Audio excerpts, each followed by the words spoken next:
And we're live. All right, sounds good. I am pulling this chat up.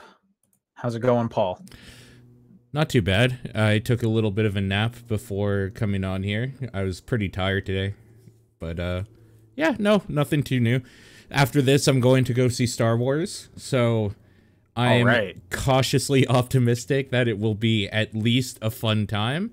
Because I've heard that it's been getting some mixed reviews. So, we'll see. Yeah, when the reviews came out yesterday, I believe, yeah.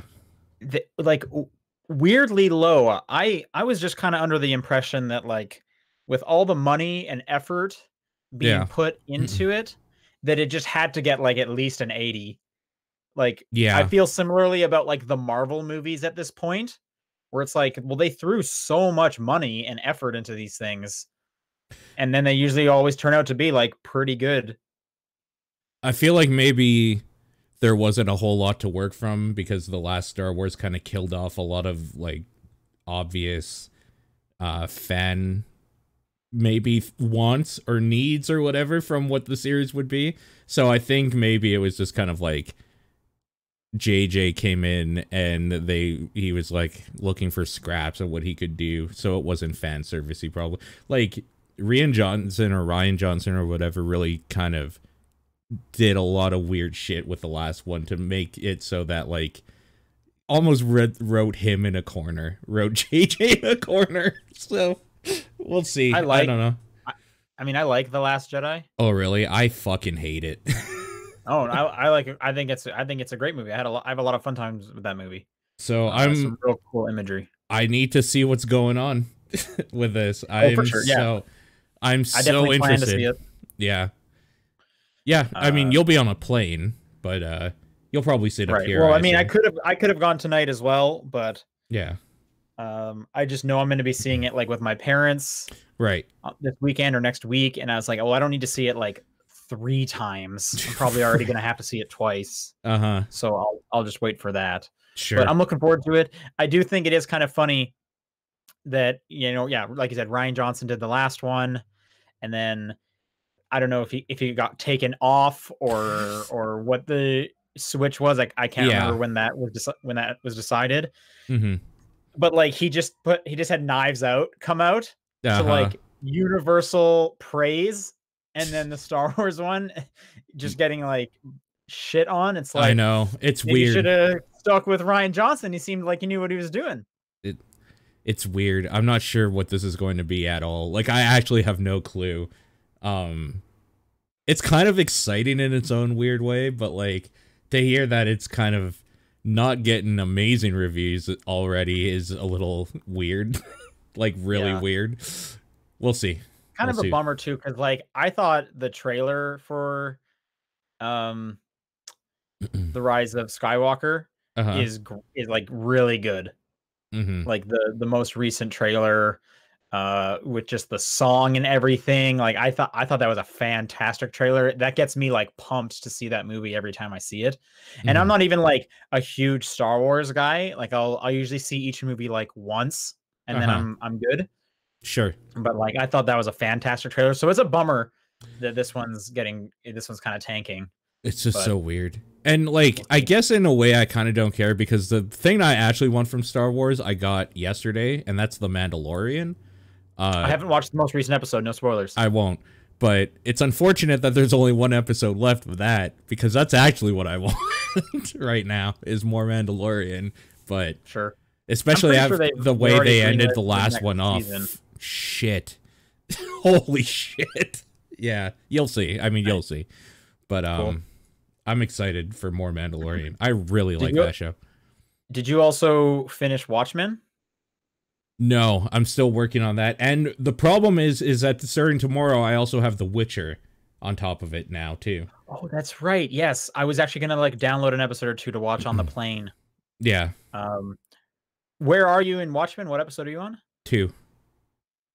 Oh, so you have not been following it. Okay. Yeah. I thought you were like at least like, you know, 1 episode behind or something. No, God, no. Holy I wish. Smokes! Like, yeah, there's a lot. That show is gonna knock your socks off. Like that finale was fantastic. I've heard it's very, very good. Yeah. That's like it's been like a really long time since I've wanted to like buy a season of a show. Yeah. And it's like, wow, Watchmen was just so enjoyable. And it works so well as like a complete piece.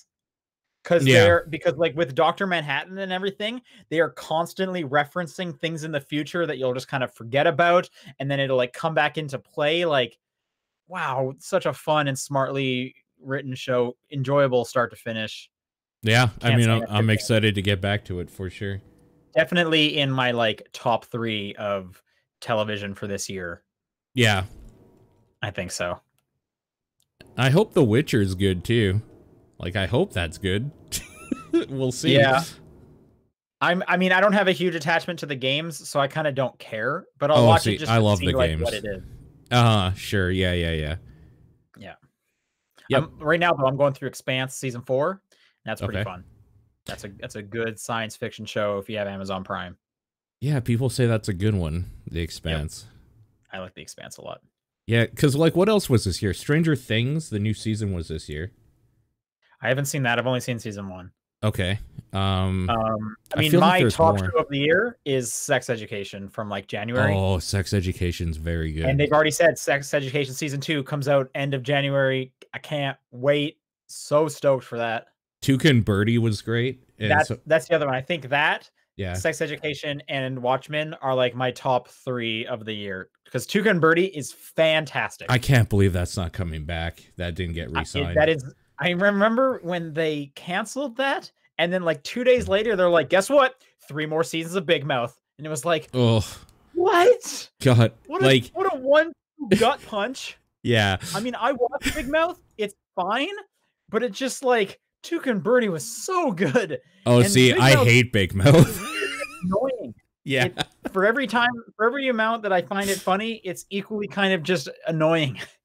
I have a weird relationship with Big Mouth. I don't like Big Mouth at all. It's not even that like it's bad writing or anything, because I thought the writing for it is actually kind of cute in some spots. Those character designs are fucking terrible. They make me just want to throw up every time I see how like characters look in that show. I'm just like, oh, this is just gross. I hate how things look. But yeah, Toucan Birdie not coming back was wow.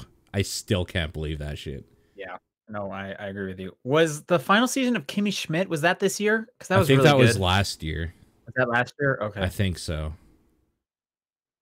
This year's been really long. Like it's been weird.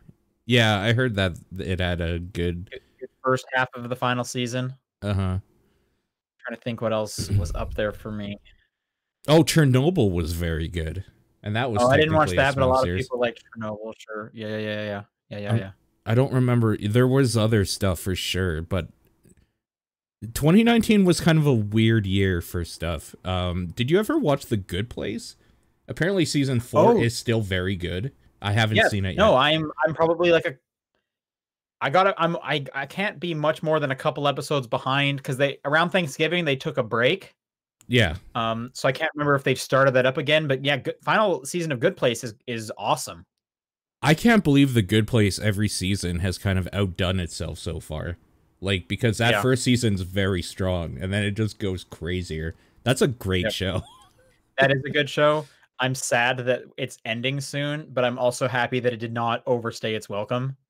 Because it's such a smart and like wholesome show. It reminds me a lot of Scrubs, in which like I find it hilarious, and also there are some like truly heartfelt moments that are earned in the show.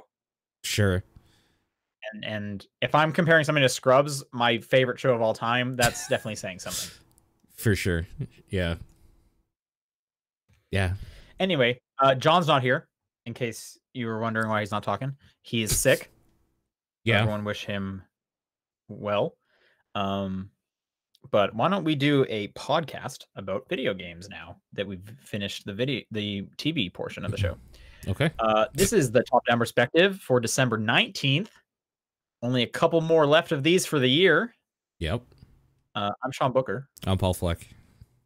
And Paul, what have you been playing? I mean, I'm just gonna level with you. I'm trying to get through Death Stranding. Yep.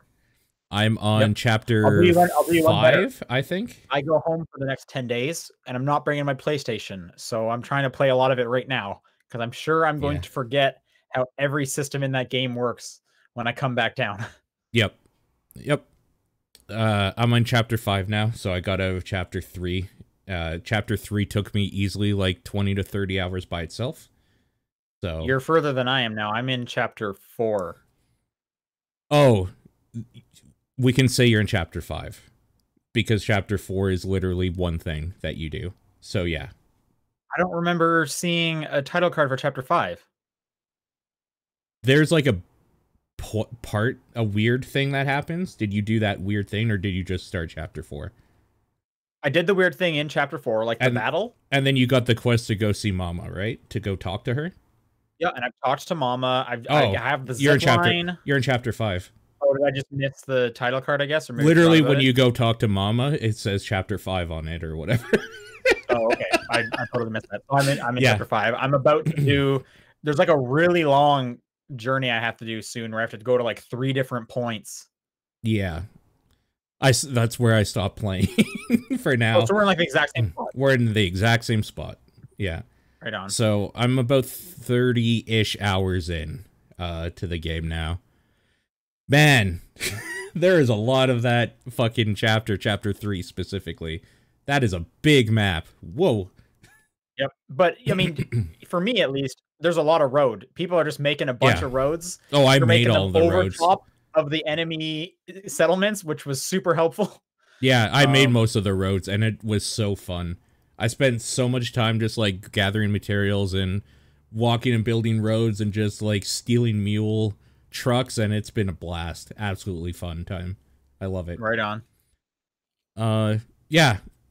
There's not much more to talk about. Death Stranding's the huge thing. I guess in other news, Risk of Rain had its 3rd big update this week. Oh, okay. So I played that a little bit. What's new? They have a whole new character, Acrid, which was from the first one as well. He was the poison melee lizard dude from the first one, so he's back now. I haven't unlocked him yet, so I don't know how he plays, but I saw the 2 new maps that they added and a few of the new items that they added as well. So yeah, that game's coming along swimmingly. It's still more of the same for whatever that's worth, but it's super fun. So I was happy to get back to it for a little bit. The big thing for me, other than Death Stranding, though, is I played the first, I'm assuming is 3rd of the Shovel Knight, King Knight DLC that came out. This is the 4th, of the DLC. This is... I can't remember, I think it's just called, what is it now? King Knight. King of Cards. King of Cards, yeah. So I've been playing that. Yeah, I've been playing that too. Yeah. I was stoked to find out that King Knight is Wario, essentially, with how he moves. You smash into dudes and then you're right. It is like Wario. I didn't even put that together. Yeah, it's neat. Yes, he plays like Wario for sure. Yeah. I find the card game intimidating. I don't like the card game, actually. I know at some point I'm gonna have to get good at the card game. Okay. And because they play for keeps, it's extra intimidating. So you can just buy your cards back that you lose, that are special anyway. That's good. Yeah. But every now and then, and this is in like true Shovel Knight fashion, I'm gonna come across a level, and for whatever reason, there's gonna be one screen on it that's not even super hard, but I just keep dying so much I lose all my money. Because that's already happened once. That's happened a few times too. There was one time where I legitimately, just because of how he moves, I just couldn't get my money back. It's like, oh, there's no physical way I can get my money and then get back out of this pit. So that's just gone, I guess. Let's continue moving on. So I guess to be more specific for people who might not know what I mean when I say he controls like Wario, the way King Knight moves is he doesn't exactly have a jumping attack or anything like that. The way he moves is he smashes into something with his shoulder, like a small little shoulder charge. And after doing that, he does this weird little jump and spin. So that jump and spin is what you use to attack things from above, to Super Mario them, or to dig down into the jewel, like the big mounds of like jewels and money or whatever that Shovel Knight would usually just shovel. That's how he digs down into them and digs into diggable material.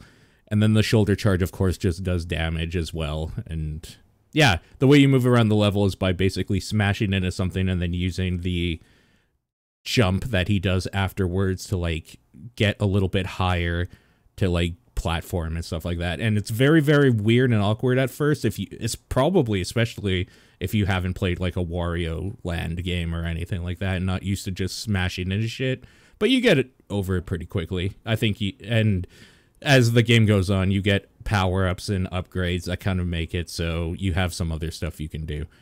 I hate the ghosts because you can't get rid of them unless you have the like weird lantern thing. Yep. That's what I just finished. I finished the ghost fight. That's where I am. Okay. So the basic idea here is that King Knight is trying to be king of the land, and he found the best way to do that is to be the king of cards or whatever. There's this card game in the game that is kind of like almost like a weird dominoes thing or something where you're pushing cards into each other that have different like values on different ways they can be pushed into this small little, usually not 3x3 grid with some outside stuff. It's really hard to explain. It's really convoluted and honestly kind of janky and bad, if I'm going to be completely honest, but it's cute enough, I guess. The idea is that there's 3 judges that he's trying to best, and it seems like the game is split up into each area is one of the different judges at the end as like a big boss or big bad or whatever. So the whole first area is King Proudmoore, the second area is the Troupple King, and the third area is whatever the other judge is. I can't remember. So I finished the first area so far. And yeah, the ghost stuff is fucking... That's a bummer. Oh, so the map that I'm currently on, there's 3 maps? Yeah. Okay. I wasn't sure if that was just all of the DLC was this one map. Yeah, that's the first third. Okay. Roughly. Yeah, so I still have like 6 times what I played. Yeah, but there are a lot of spots that are literally just like stores or people to talk to. So like it's a little smaller than maybe it looks, but it's still bigger than I thought it would be, if that makes sense. Like I was surprised that it kept going, to be honest. There's not a whole lot to talk about with it either. I think it's just a really cool addition to the Shovel Knight lore.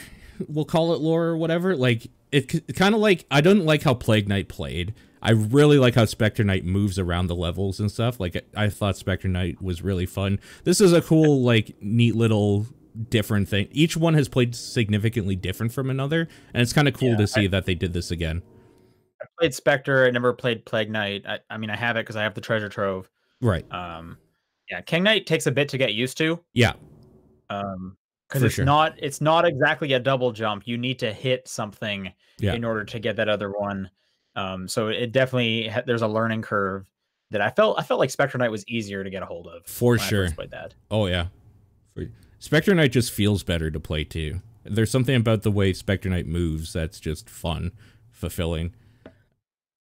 Yeah, no, I think good. Showdown was also added to. Do I have that as well? Yep, that's added in there as well. And the treasure trove was such a good deal. If you bought that, like especially like, and I bought that like on sale years ago for like $10. Yeah, and it's just like paid off year after year immensely. Yeah, no, that thing's really cool. I can't believe they've kept up with it as much as they have either. Like that's just really dope on their part too. So they have said this is the end of Shovel Knight, so I'm curious what like the next thing they're going to do is Shovel Knight 2. A little tired of Shovel Knight. I would like to see this team do something other than Shovel Knight. For sure. Yeah, no, it's been cool. That's really all I've been playing though. It's really been Death Stranding with a little bit of Shovel Knight thrown in. Right on. Let's see what I've been playing. So Shovel Knight. I finished Plague Tale. Okay. I was like, I need to get this done before I go home because I'm not taking my computer. Yeah. I was about halfway through it.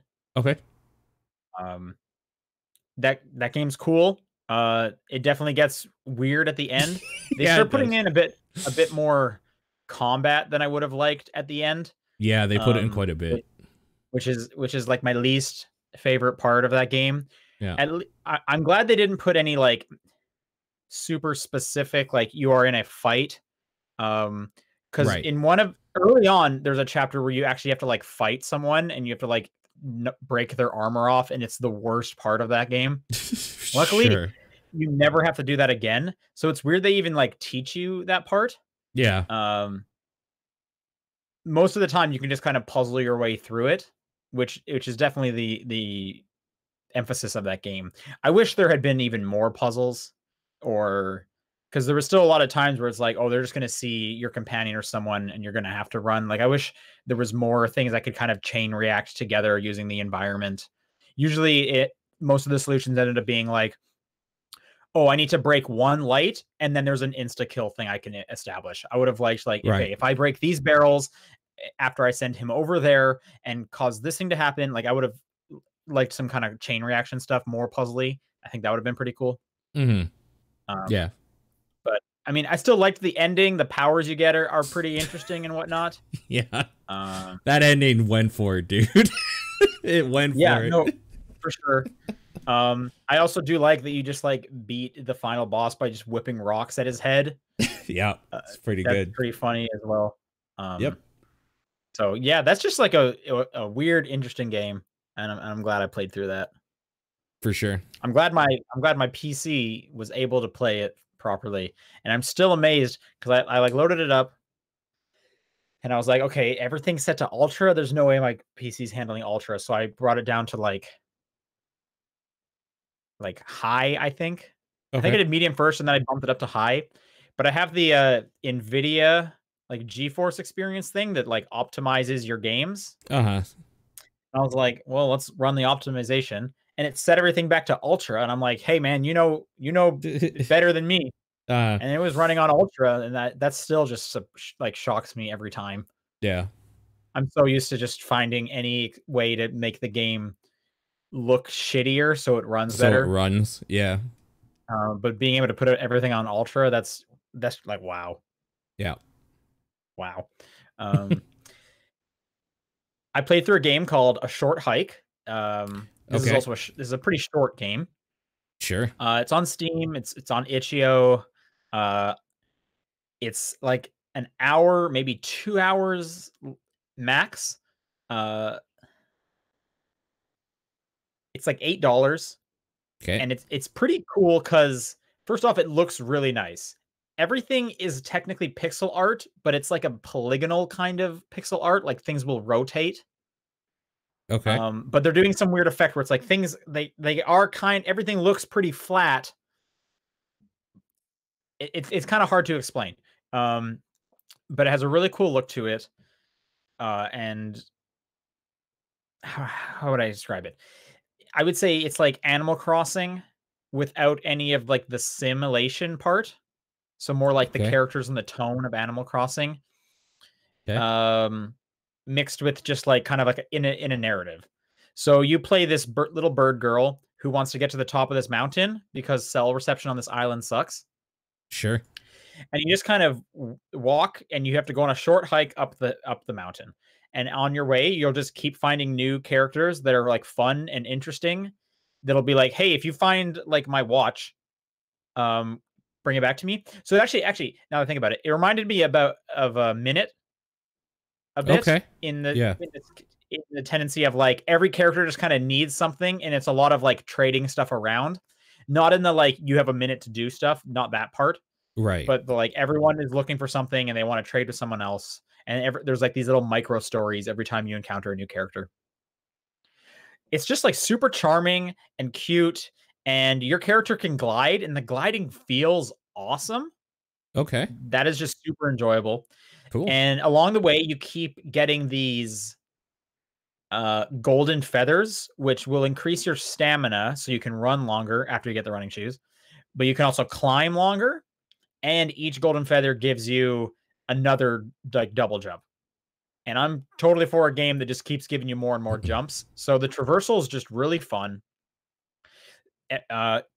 Constantly going off the beaten trail to find like, oh, these people made a weird volleyball game where you hit the ball with a stick, and they called it what do they call it? Like beach stickball or something like that. And that's just like a fun little side quest. Okay. There's fun little just things around every corner that's why I said it can take a bit longer if you just want to like explore, and you definitely should just explore because the writing's good and it's just ultra charming, and everyone's like an anthropomorphized animal, which is, you know, kind of giving me the Animal Crossing vibes. And then eventually you just make your way up to the top of the mountain, where you can get cell reception, and that's a cool little end. And you can glide all the way down. It's like a fun, like I said, 2 hour little experience, 1 to 2 hours. If you're looking for something just totally breezy and like a chill game with some like delightful music and writing, I definitely recommend checking out A Short Hike.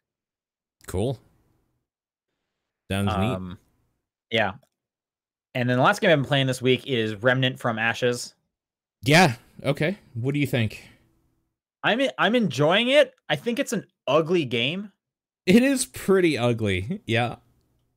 Partly because so my friend and I are playing through it. Yeah. And I understand it's procedurally generated, like what your world will be, and it's one of 3 biomes you can get. Okay. So we're in the city biome, which I think is by far the ugliest one. Yeah, I think we're in a city as well with a sewer. Yeah, so the three biomes are like a destroyed city. Yeah. There's like a deserty ruins one. Okay. That's the only other one I've seen because we switched over to adventure mode because we needed to grind, which that was also weird that we had to do that. Right. And then the third biome, which I haven't been to yet, but I think actually looks the most interesting, is a forest one. And just the fact that there's like some green color, it really excites me because I've been seeing a hell of a lot of gray shades. I can tell you all the different shades of gray that exist at this point. Are there 50? It's probably even more than 50. Wow. Yeah. And each one is like more bland and uglier than the last one. Yep. So it's kind of a bummer that the game rolled the city biome for us. We could have just re-rolled it, but it doesn't do a great description of like, so if I re-roll my campaign, do I lose a bunch of progress? How does that exactly work? Yeah. I'm also not even sure, like, once I get to the end of the city biome, is it going to move me on to the next one? I'm not quite sure. We probably put about 4 hours into it or so. The bosses are way hard. They're like, difficult. Yeah. You did the city one as well. I'm kind of curious if you are getting the bosses in the same order we are. I got a dude in a sewer named Shroud, so I made a whole lot of jokes about moving to Mixer and all that sort of stuff. Okay. That fight was super hard. Holy smokes. So I was talking to people, and I think we broke down the reason why it feels so unfairly hard is because the game focuses a lot on guns and using firearms like as its main primary weapon and damage dealing. Those who haven't heard of Remnant, just quick recap: this is a Souls-like with a heavy co-op focus. Yeah. But there's a lot of gunplay involved. So they have to continuously give you shitty ads and fodder because that's what drops ammo, because you can run out of ammo and then you're really fucking boned. So just the fact that like it's gun based and they have an ammo limit makes it so they have to find a way to give it to you, and that automatically makes each fight harder because there's always shit that is attacking you as well as the boss. Right. Yeah, that's now that I think about it, that's usually the case. Is there's just like at some point you will get overwhelmed. Yeah. And it's usually actually what the thing that sucks the most is you'll be trying to deal with some of the fodder while the boss is shooting like a huge attack at you. That lasts a long time, and it's just or like, one shots you. Yeah. The boss after Shroud was a big tree guy. That's what I got. Big tree guy. After that, we got a woman in a church, and we had to stave off a whole bunch of dudes that kept coming after her. Yeah. No, we did the church one. I almost barely. I didn't even like count that one. That one we finished pretty easily. And then after that, we got a dragon, a tree dragon, that spit fire and flew around every now and then. Oh, I have not gotten this tree dragon. We got a big. It was called an ent. You know, oh, like we didn't get that. Yeah, and this thing would do ground pounds, it would also send those like exploding guys at you that like cause you to cough and stuff. Right. While shooting things. Man, that one took forever, to the point where we had to go. The game has like 2 modes that you can have going at once. You can have campaign and adventure mode. And adventure mode is a condensed campaign version that I guess allows you to grind. Okay. So we checked out the desert biome and did a run of that, just to get like more iron and level up our traits a couple more times. Yeah. And then went back to the tree. Also switching to fire-based weapons helps out quite a bit. Sure. What archetype did you start off with? You have like the melee focus one, the hunter one, and another one. I can't remember. It's like long distance attacks, mid distance attacks, and close up. Basically, yeah. I went with the close up, and I never use my melee attack or get close to the enemies, so that was kind of a waste. But I don't think it matters. I think it just matters depending on like what your first set of armor is, essentially. Yeah, it's like you're starting weapons and whatnot, but you can just immediately buy the other stuff, and then you're fine. Yeah, pretty much. Yeah. And I'm trying to think, what are the like weapons I'm rocking? So I have like the hammer, which I never use, and that was like my starting melee weapon. I use the shotgun. Okay. And then I think I'm using the revolver until I can upgrade the submachine gun more. I really don't like that submachine gun very much. I like the revolver or whatever. I like that quite a bit. I think that's a good solid weapon they give you to start off with. The revolver's not the one I started off with. I started off with like the repeater. Like a pistol, the repeater. Yeah. The repeater is really good. Yeah. But I just liked the revolver. It just like did more. I was getting like 1-hit kills with it. So I switched to the revolver. My co-op buddy has like stuck with that repeater. Yeah, the repeater is quite good. Like it's not bad. It is quite good. Yeah. Especially because you can like upgrade it.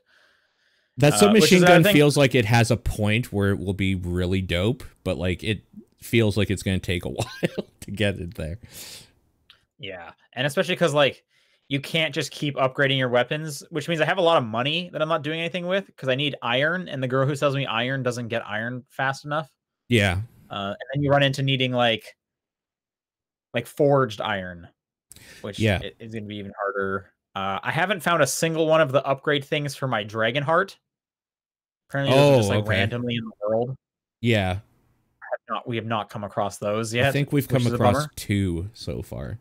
Oh, nice. Lucky. It's been nice, I guess. Like, I didn't realize that was random. That sucks that that's random. Yeah, so I just have like the 3 you start off with. Uh-huh.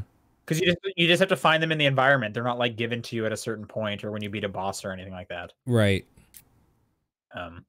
But you know, I'm enjoying it. It's a good co-op game. It's kind of funny that I'm playing this in December, because last December I was playing Ashen, another co-op Souls game, over my holiday break, and it's just like the holidays are for co-op Dark Souls. I guess that's just how it worked out for me. Yeah, Remnant's kind of neat. It definitely has some problems I think could have been fixed if it wasn't procedurally generated, but I mean, they obviously wanted it to feel like it had replayability, like the others don't, or something. So I guess you take the good with the bad. I just wish it wasn't so ugly, this biome that I'm in, and I'm curious how much longer I'm gonna have to be in this biome. Yeah, sure. But that's all I've been playing. So let's move on to some news. Yeah, I pulled a bunch today. So I'll kind of shotgun through some of the ones that aren't like huge news. Like Warcraft 3 Reforged, that remake or re-release of Warcraft 3 that people have been waiting for, officially is coming out January 28th. So you'll be able to play that if you have if you care about Warcraft 3 or never played it or whatever, you'll be able to get that remake on January 28th for everybody. It's been out in like a weird beta or alpha state for some streamers and people to show it off, and it looks pretty much exactly how I remembered Warcraft 3 being, so that's kind of neat. Only like for modern computers and a little upgraded, so that's neat. I'm gonna quickly skip this one to do another short news thing. They updated Cadence of Hyrule. You can finally pet the dog. Oh, So I did not even see this. yeah, Okay. they patched it dog? in. Where's there a dog? In like There, the town? yeah. Okay. So you can go up to the dog now and you can officially pet it. Nice. Good. Yeah. Glad to hear it. Kind They of should weird. do more DLC for that game, man. That game is kind of short. Yep. For sure. So I guess like this was before I started really digging. This was kind of the big thing I saw people talking about on Twitter or memeing on and making fun of. PlayStation 4 is adding a back paddle attachment sort of peripheral, back buttons for its controller. Kind of it's kind of like the Xbox Elite controller. Yeah. So their way to do that essentially is by giving you a little dongle that plugs into the bottom that has like a programmable or movable like little OLED screen and like two little buttons where your fingers would rest. I think that screen just seems a lot bigger than it needs to be. Yeah, for sure. Like, because it's going to show what each button does, like what you will map them to. But but it only takes up like a portion of the middle. That circle's huge. Why is it so big? Is huge. Yeah. Yeah, it looks ridiculous, which is why people were memeing on it. But I guess if you've wanted one of those, I don't know. For me, this is not something I care about personally. I know some people do, but right. I don't think I'm not good enough at games to use these properly. Sure, yeah. Like I remember talking to some people who, like, for example, that are like really into Apex at work. Who have an Elite controller, and they're like, oh yeah, no, you got to set this to like crouch so that you can like crouch while you're like aiming and stuff, and yada yada yada. And it's like, I see. Oh man, I'm just not at that level, and I will never be at that level where I'm thinking about what I could be doing with my like ring finger, I guess, middle finger. Yeah. What this is good for is people that have problems with their hands, like disabilities or whatever, where maybe they can't be too dexterous with one or both hands, and like all they have to do is kind of grip for the more important stuff if they can't like reach certain buttons either. Reach the triggers. Yeah. So for that, it's good for sure. I mean, I'm a big proponent of more options is always good for everybody. So this is just more options. It's $30. It's coming out January 23rd. Yeah. I'm curious why they don't have the, like, no one's ever putting these into the main controllers. Yeah. I don't know either. And it's kind of weird because if you buy like certain PC specific controllers by like certain brands like Razer and stuff, they will have that built in for whatever reason. So like, yeah, I don't know. It's interesting. So this next one I pulled for you specifically. Apple Arcade is getting a discounted annual subscription by $10. So yeah, I already bought it. Yeah, exactly. I figured like I've been enjoying this. Might as well save $10. Yeah. So there we go. For people who needed more of a reason to maybe look into this or whatever, instead of $60, it's now $50 if you sign up for the yearly right. Your options are $5 a month or $50 for the year, which will be a $10 savings. Yeah, so you get basically 2 months free doing it that way, which is neat. Sure, why not? You'll notice that a lot of the news for this specific episode of the Top Down Perspective will be deals that are going on for the holidays and whatnot. So that's maybe one of the first ones. The Outer Worlds DLC is going to come out next year and will be adding more story stuff. They have confirmed it's not going to just be cosmetics or like a gun or skins or anything like that. It will be expanding the story DLC. I'm excited for this. Yep. Me too. I'm kind of wondering how it fits in, or like where it fits in, because I feel like there was like a definitive kind of end. Yeah. To a lot of like my characters, like reason to be progressing through the world and whatnot. It's probably just side stories of like doing quests for taking a job essentially for some people, Right, or whatever. but like narratively, does it happen before that end thing, or has that end thing Probably. happened, or do they just dance around mentioning any of those characters? Yeah, So you have no idea? they kind of for people who haven't beaten the game, they kind of wrap it up Yeah. like in Yeah, yeah, yeah. a way. Yeah, so yeah, no, it'll probably just be stuff you can do in world before the ending, I would assume. More side quests or whatever. What are you hoping they put in this DLC? I'm not sure yet. I think more loyalty-ish missions would be dope, but I don't know how you do that. At the Well, like and as that's DLC. another thing is at least in my playthrough, at the end of it, I can't have any more loyalty missions because everyone just went off on their own way to do their own thing. Right. Um, Yeah. so it would have to be before the end if everyone's together again. Would you want new characters or do you want to hang out with the same crew? I think maybe the same crew. What if they like opened up a new world? That's my assumption is they opened up a Yeah, new a planet. whole new I planet. even in the game, and maybe I missed stuff. There was definitely like stuff on the map that I never went to. I Did you go think to every single thing on the map? I think so. Yeah. Oh, then I must have missed out on like several planets because there were some I don't small ones on remember. there that remained locked for me. Oh, yeah, you might be right. There might be just like stuff they probably added in and will add stuff in a later date. Anyways, it's exciting just to hear them confirm DLC is They should give coming us and it's going to be that important. Sam loyalty mission that we're all asking for. Yeah, that's what everybody wants for sure.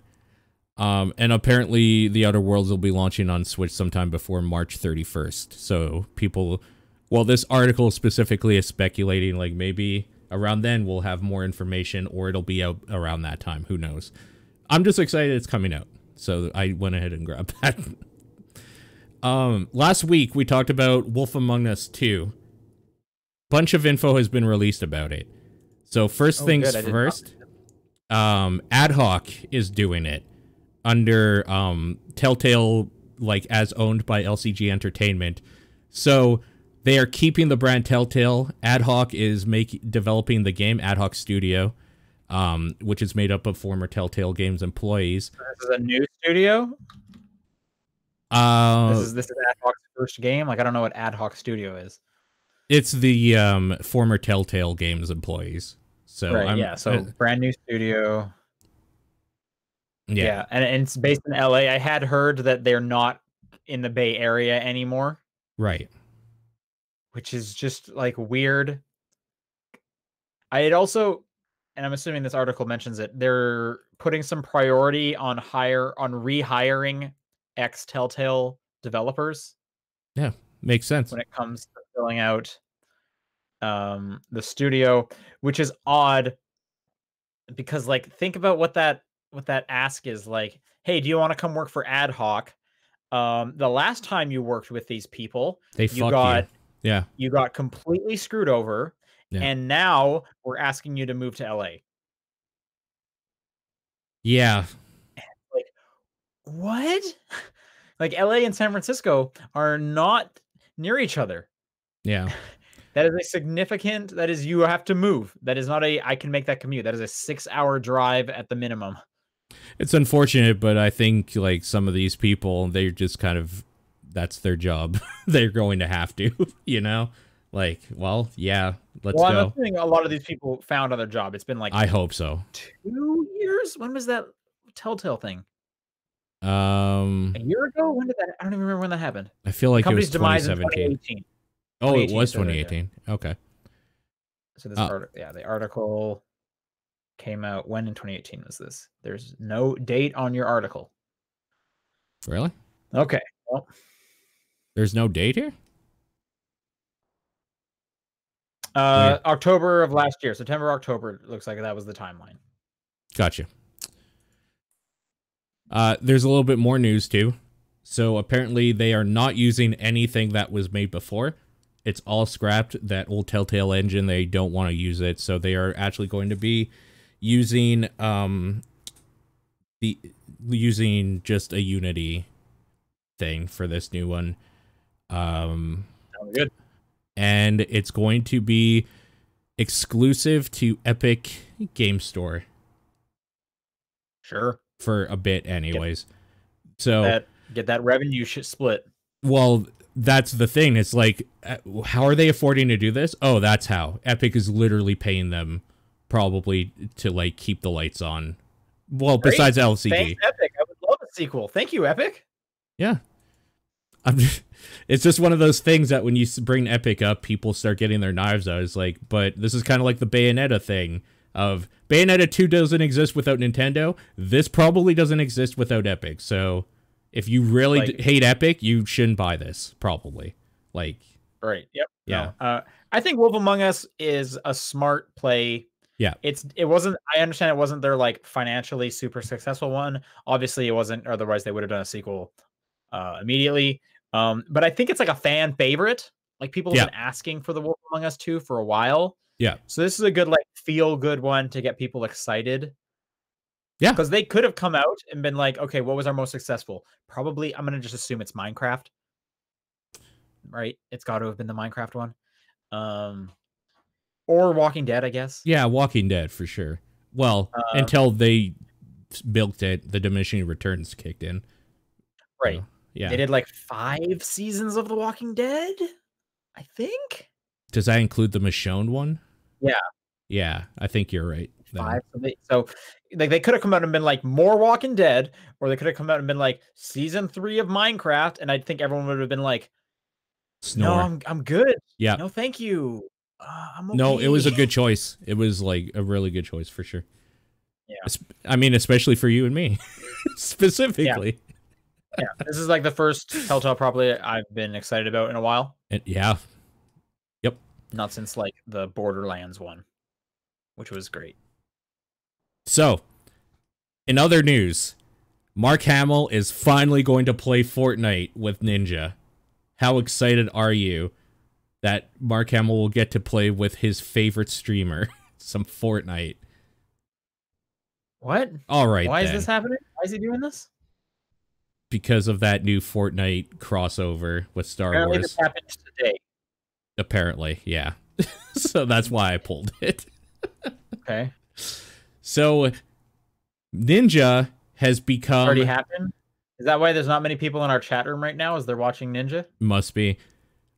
Like, I just want to bring this up for a second. Ninja has become the face of Twitch, the face of Mixer, two different platforms completely. He has done he's been at the Game Awards as like a presenter last year, and then this year he kind of got shunned a little bit, I guess. But he was, I guess he was there, and I just couldn't remember him because he was hidden with all his camo he was wearing. He did the New Year's Eve thing where he tried to get a bunch of people to do the Fortnite dances. He played with Drake, a bunch of NFL like stars, and now Mark Hamill. So he must be on Mixer doing this, right? Yeah. Mm-hmm. Is that just mixer.com/ninja? Is he streaming right now? I have no idea. I'm assuming he's probably done by now. All the 5-year-olds right now. Is Mark Hamill on the thing with him? No. I actually don't even know if this is Ninja.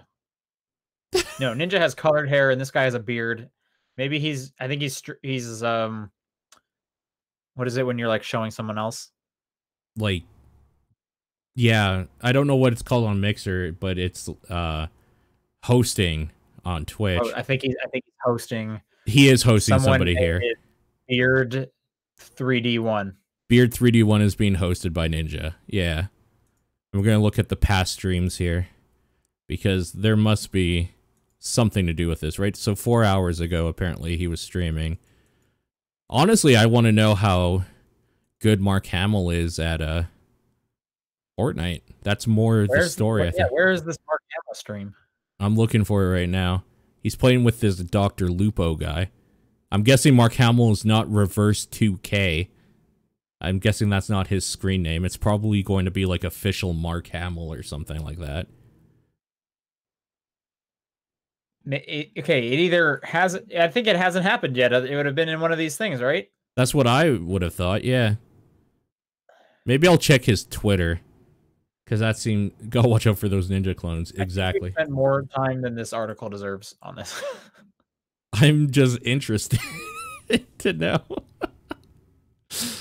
Yeah, but yeah, you're right. We have. Wait, my episode of Xbox Sessions with Mark Hamill is now live. Such a blast. Oh, it's like a YouTube thing or something? It's not live. It was pre-recorded, I guess. All right. Bummer. Well, I hope we had fun together. Yeah.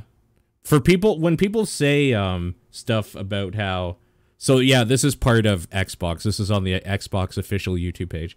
When people were saying how Ninja's going to lose all his like viewers or whatever, this is why people want to sign with Microsoft, because Microsoft has pull in ways other than just viewers, right?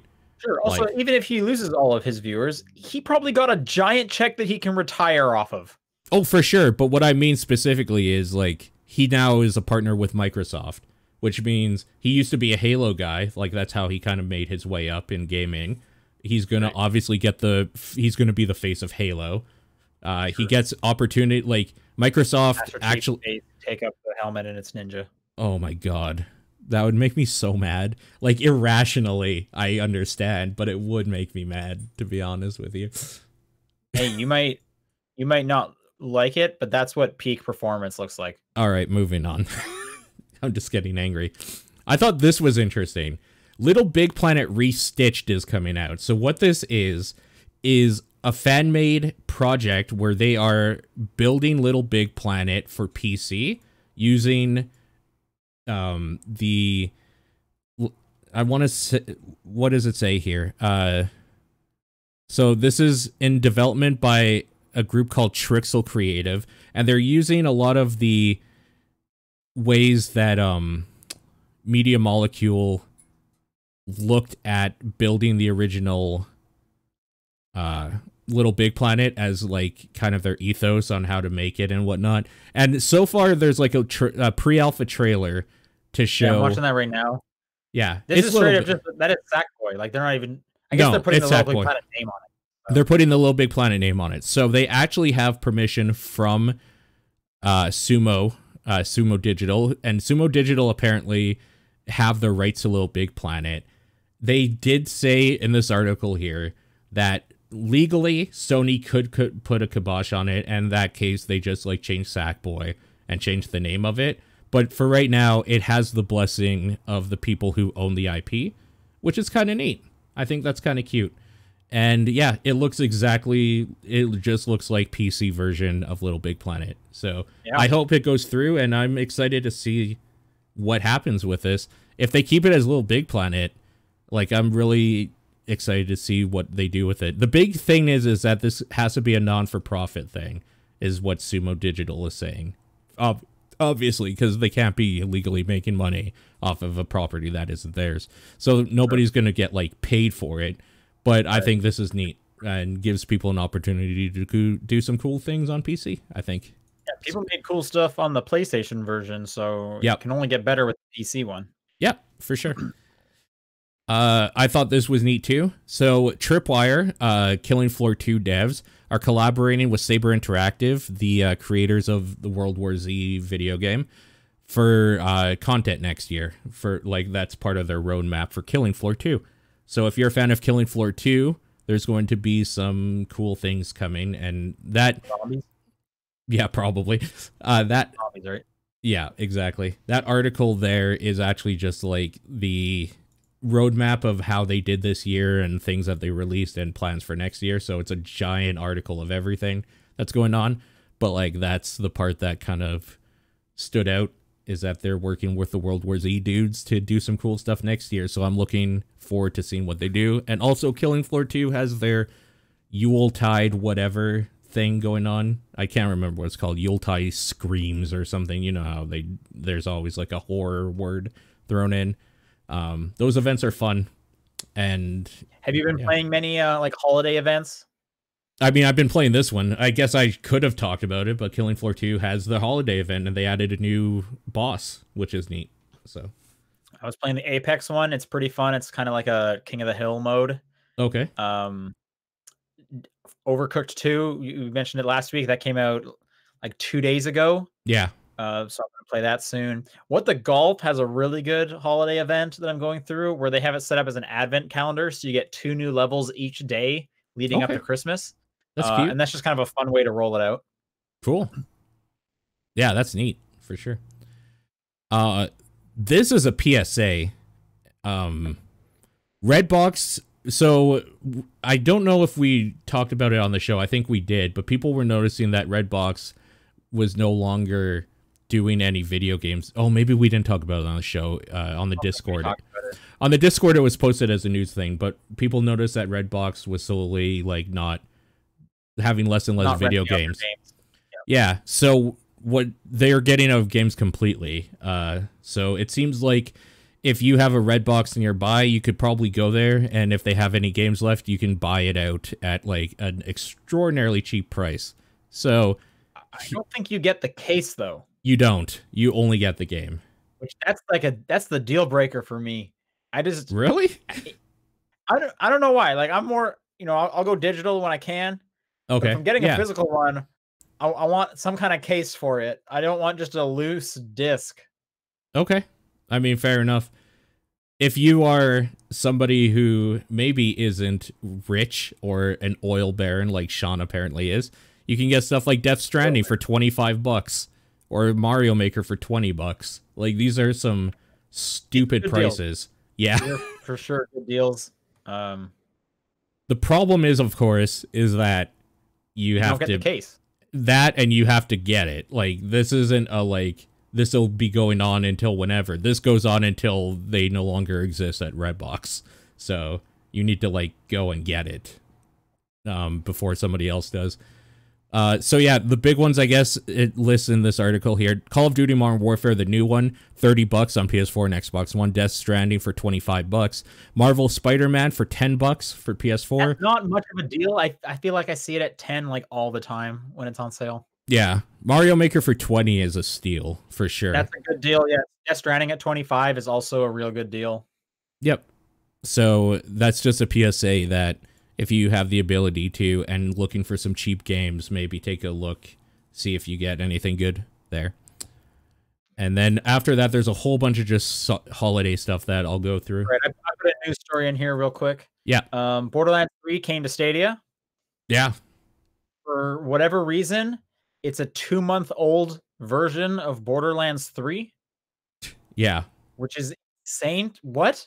So, at launch, the Stadia version of the game will reflect all updates and fixes that were released through October 24th. I understand them needing to, like, put out some copy, like, version of it. And there's got to be, like, an approval process. Yeah. But 2 months? That seems extreme. Yep. That is extreme. That's weird. That's super weird. It's just another. What are you doing, Stadia? Like, are you okay over there? What's going on, Stadia? Do we need to talk? I guess, like, I'll just quickly piggyback on your news quickly. I didn't pull this, but Stadia is buying developers exclusivity. The first one is Typhoon Studios. Which is who? They are working on a game called Journey to the Savage Planet.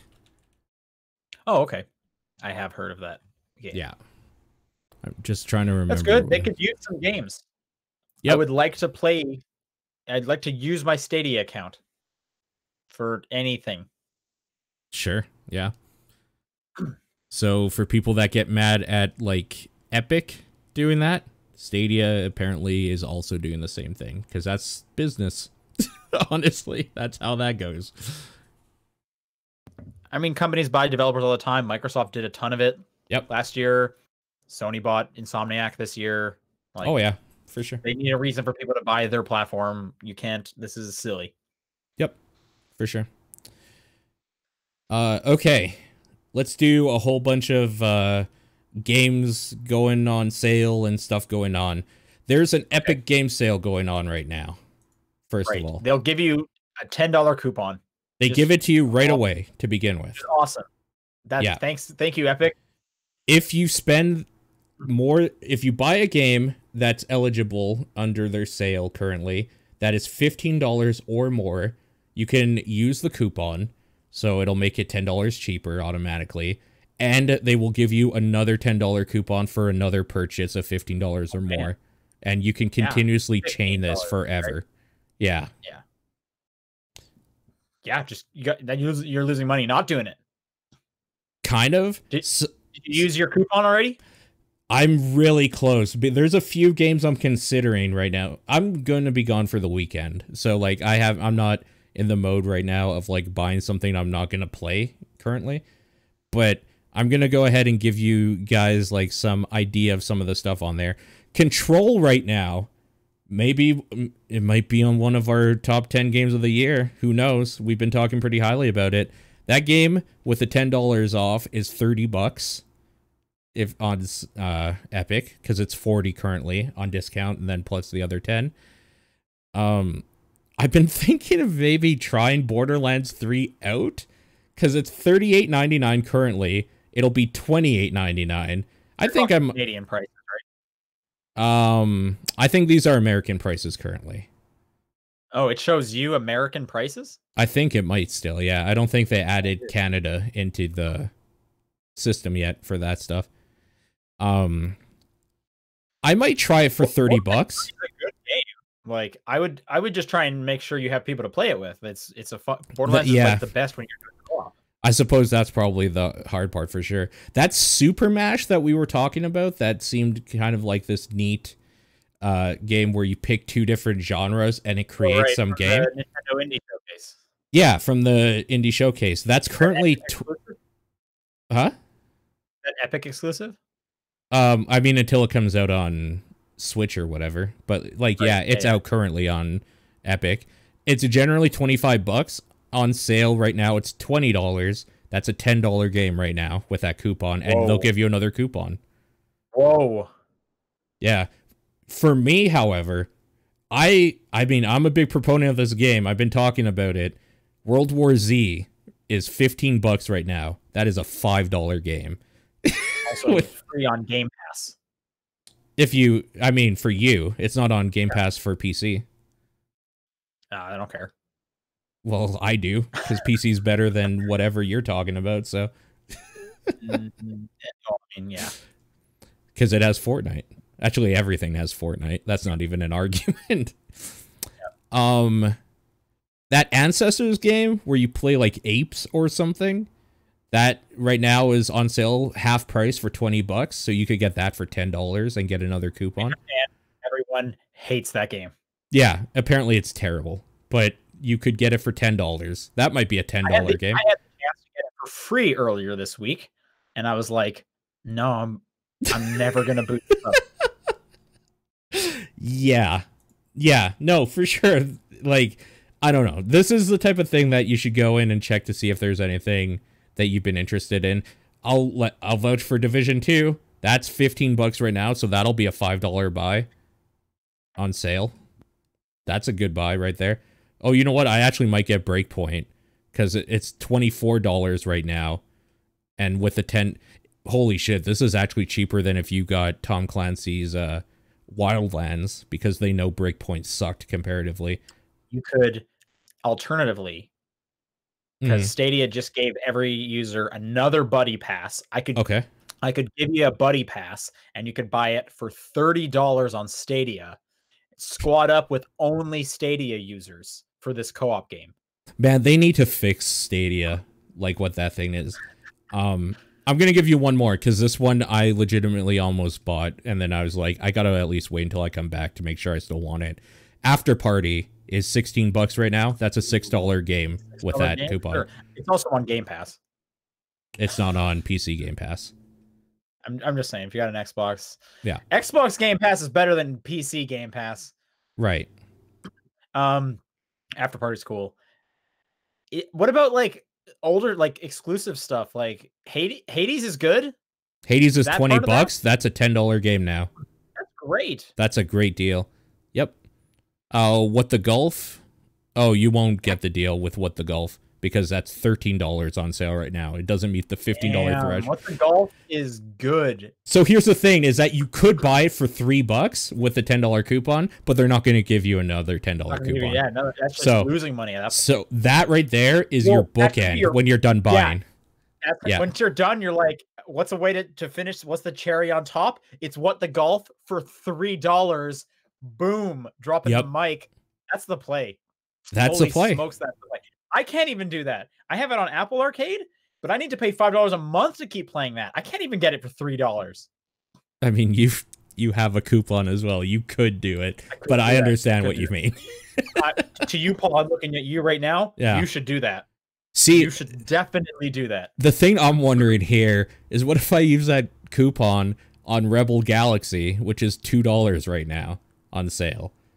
Like, does it just like make it free and loses the coupon? Or I'm assuming it would make it free and lose the coupon, or it wouldn't even take the coupon. That's my guess. Yeah, that's what I'm thinking too. I should just buy Rebel Galaxy for $2 because I've been wanting to play it. Okay, yeah, go ahead. No one's stopping you. You're an adult. I'm not though. You got it. You should get What the Golf, man. Holy smokes, you would like that game. That's going to be my bookend for sure. There you go. Yeah. I'm just trying to oh, Tetris Effect is the other one I still don't have. $30, $10 off, $20. I think that is like a need to get for sure. Tetris Effect is very cool. I think that's a good price. You have VR, you need to just get like a blanket and put it over yourself and your computer screen. A blanket. So that you can block everything out. Yeah. Like, remember at the Game Awards, that guy was sitting way too close to his TV? That's what you need to do. For that game specifically, yeah. Yeah, because you got to try and simulate the VR as much as you can. Yeah. I'm sure people are absolutely loving this much shilling for Epic Game Store. But, I mean, whatever. A deal's a deal. And, oh, yeah, no, for sure. Speaking of Epic Game Store, they're finishing off their year of a game for free every week or whatever, with 12 days of free games from today until the 1st of January. So every day is a new game. Are they no longer doing one a week after this? Is that the end of that? I was to understand that that was only for this year, but I don't know for sure. So they're only giving me like 60 games and then they're just done? What the hell's wrong with Epic? Yeah, I kind of agree with you. So every day, log in, and there'll be another game. This sucks because I'm gone for 3 days, so I don't know what I'm going to be missing. Yeah, I'm going to have to just log into your account on the phone or something. Store or whatever it is, and you can still redeem them, so have no fear. Today's game is Into the Breach. Holy smokes. Yep, Into the Breach. Definitely look into that. If they can keep that quality for all 12, I mean, it's free games. I'm not going to complain about free games. I'm just saying, if they're all like Into the Breach level, that is wow. Thank you, Epic. Thank you so much. I don't think they're going to be, but yes, I hope they are as well. I don't think they're all going to be winners like that, but that's a big get for sure. That's starting off with a bang, I'll say. Yep. Let's talk about Xbox quickly here. Games with Gold for January were released. Xbox One, Styx Shards of Darkness, which is that game where you play a stealthy little goblin dude or something. Apparently it's okay. And Batman Telltale series, which makes sense because Wolf first one, I believe. Which is a bummer because I was hoping to play the second one. Yeah, it's the first one. That's right. Yeah. Still good. Yep. If you have a 360, you'll be getting Tekken 6 and Lego Star Wars 2, the original trilogy. Those will also work on the Xbox One. Anytime they do an old game, it works on the Xbox One as well. Mm-hmm. And Game Pass for PC, as of right now, Infinifactory and Phoenix Point were added. I played a little bit of Phoenix Point before the podcast today. Yeah, it's XCOM. If you like an XCOM game, that's that. People talking about Phoenix Point. Yeah, it's fine. It's not great, but it's fine. That's pretty much it for this week, though. All right, should we do some questions? We should. If you want to send in a question, it's topdownperspective@gmail.com. At TDP Podcast on Twitter, the Discord channel, or John's P.O. Box. Okay. I will read this first one from Kevin. What games require the most precision? Masochistic platformers. Super Meat Boy, I Want to Be the Guy, Kaizo Mario games. What about rhythm games like Rock Band? Yep, rhythm, like on harder difficulty specifically, for sure. Oh, for sure. Yep. Yeah. Yep. I mean, I'm not playing. You're not going to see me playing on easy. I'm out here making a name for myself as a guitar hero. I've done some games or some songs on hard only, but expert's generally what I try to do for all of them, for sure. Oh, I mean, I generally play on hard at this point. Yeah, I'm out of practice, and I don't have to like focus as much. Sure.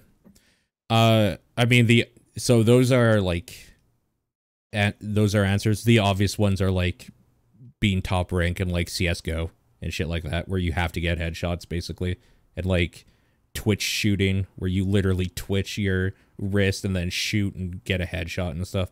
Those, if you want to do that, that's when you need those back paddles, man. That's when you need those. Yep. Yeah. Follow-up question: what games make you feel like a badass? Platinum games. Games where you very easily just put in a steady amount of inputs and it looks like you're doing crazy combos, but really that's just because after you hit X 3 times, the character does that. What about like a rhythm game, like a Rock Band? Yeah, like a rhythm game. Those work too. Also a fighting game. When you like get decent at a fighting game and start doing combos and like knowing what you're doing and whatever. That's true. There's definitely like an uphill curve to the fighting game one though, but if you can get there, that is pretty cool. Yep. What about Guitar Hero Live, where it was like the campaign was that like first person FMV thing, and it's like I am the Guitar Hero. I'm on stage right now. Yep. Yep, for sure. That was a weird game. That was a cool game. Yogurt Sapien writes in and says, with more action/adventure games like Death Stranding and Cyberpunk using music from traditional artists in their games, do you think this is a sign of things to come, or will video game music still be the norm and traditional music will be reserved for more cinematic effects? I think a hard time. Video game music still be the norm. Do they mean like chiptune stuff? I'm not sure, because I've played a lot of games with like video game music. Yeah, because if you remember, Korn was in Haze, because video game is a religion to Jonathan Davis, and Haze is the shit. Yeah, I will never forget that. Yeah, that's how I greet each day as I wake up. Yeah, with that saying. Yeah. Yeah, I don't know. I think there will always be some nostalgia play for the chiptune. Sure. Similar to how the 8-bit art style will never go away. So a big thing here is that generally the reason why a lot of games don't want to use traditional artists for the music necessarily is because a lot of times games just kind of want a backing ambient sound, and the best way to do this is just to hire a like orchestra or whatever, or a dude with a piano or whatever to just kind of like write a backing track, and then just something that like you can lay underneath. Hiring an orchestra is definitely not the easiest way to. Well, to for get triple A's, it is for sure. But like, yeah, for like an indie, maybe not. That's for sure. And I think you're saying something about your game when you have, I don't want to use the term real songs, but like music by like artists that are out there currently. That's why I think a lot of times those will be reserved for the cinematic effects or like an ending song or something like that. I guess like Kingdom Hearts had that, what's that song? Skrillex is the guy you're thinking of. It had Skrillex, yeah, for sure. Usually the reason like those songs become so big is because they have like a profound moment in the game and it hits a little bit harder. Whereas like Death Stranding, all of the music is fine, like it's good and it fits, but I don't care about it. None of it hits for me in a way that like none of it's like a big part that this I won't remember Church's song essentially or whatever unless it like is the ending credits maybe. Well, I think what you're trying to get at is the thing in like anime where they'll often have the theme song playing, but Yeah. then when they undercut the version of the theme song with the lyrics, you Yeah. know it's like an It's important real. moment. It's become real. Yeah, for sure. Yeah. Like and that sticks out to me in games as well, is if there's a song with lyrics in it, Yeah. it's usually a pretty meaningful moment. Yep. And I think of stuff like Metal Gear Rising, and there's Okay. like that one level where it's just anime as hell with like the moon in the background, and they have a song playing that has lyrics. Yeah. Which, that's just that anime trope of like, oh, this is a serious fight. Yeah. Um, Or like the opening scene in Final Fantasy X in the Blitzball arena where Sin's destroying it and Otherworld starts playing this like heavy metal-ish song with I don't like remember that at all. It's been so long since I've seen really? that, but I'll take Okay. it for it. Yeah. I will also offer up when you're climbing the ladder in Metal Gear Solid 3, when Yeah. Snake Eater And starts Snake playing, Eater starts playing. Yep. you start crying because you're like, this is the perfect gaming moment. Yeah. And then if you think about like we'll use Metal Gear just as kind of a series to talk about this even further. If you think about how they did in Metal Gear Solid 5, where you always have like basically an iPod on you. You have like a tape deck that you can like listen to whatever tracks or whatever. It makes like listening to Man Who Sold the World by David Bowie less interesting if you can just listen to it while popping dudes than like when it plays like at the beginning with like the cutscene that it's part of and stuff like that. So like that yeah. moment in Saints Row the Third where you jump out of the helicopter at the beginning and Power starts playing Kanye. And you're like, oh, it is on. And I did not realize it is on. Or I Don't Want to Miss a Thing by Aerosmith when you're climbing the rocket in Saints Row 4. Like there, yeah, no, for sure. When you're using a real song by a traditional artist, I think it's a good way to punctuate something, and it kind of loses a little bit if like you just have it in there. Unless you're trying to build like that this is the world or whatever. Like Cyberpunk is obviously using music from traditional artists because they want it to be like the soundtrack that you would listen to while driving through that city if that city was real.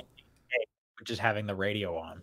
Right. It has to be like a unique moment, like yeah. Sorry. Oh, this isn't always the norm. Usually there's not lyrics. But then like the one or two times where they put lyrics in, it's like, oh, this is a serious moment. They put some money behind this with licensing. Yeah. For sure. That's always super cool part of a game. Yeah. Or like, what do you think about GTA 2 also, not 2 specifically, when you're like doing something and like you just hear the sounds of the city, then you get in your car because you're driving away from the cops and like Welcome to the Jungle starts playing. And so it's like, that's in the game, you listening to the radio, but like it's punctuating that moment perfectly or whatever. I mean, I'm glad the RNG lined up where that happens. That happens sometimes. Yeah. One game that actually does that really well is the Forza Horizon series. Yeah. They'll have just random songs playing on the radio, but they specifically will like play a song at the start when you're going through like the 3, 2, 1 that goes really well. Yeah. And those are some cool ones for sure. For sure. VGC Kenny writes, do you think stylized content benefits from looking its best, and that remakes of stylized content should or do upgrade the graphics? What? So this was about 2 paragraphs long. It was talking about Wind Waker specifically.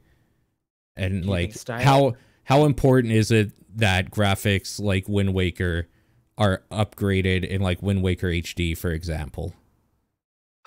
Because it's so stylized that it kind of still looks fine. Like, I don't remember specifically what his example was, but the example is that upgrading something like maybe Ocarina of Time with a remake or something is more beneficial because it's going for not like a realistic look, or maybe Twilight Princess is probably a better way to put this, than like Wind Waker, which is very stylized, and Wind Waker still kind of holds up because of it, because it looks a certain way.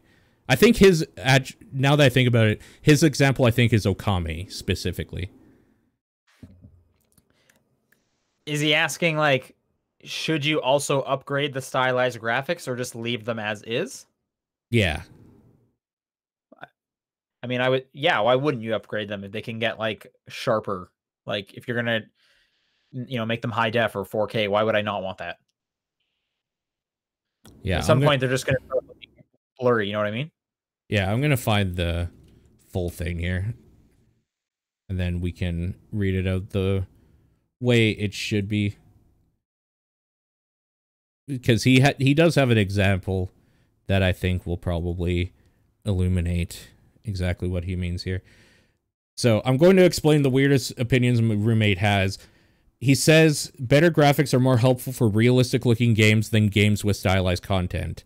He says he's a fan of evolving practices in upgrading in general, but he says games like Okami HD don't need to exist in graphical sense because Okami Original still holds up because it's stylized, and the stylization was built around the hardware at the time, and upgrading it is redundant, so it basically looks the same. Meanwhile, I say stylized content benefits as much, if not much more, from upgrading their graphics, and whatever style the creators want to achieve can look better.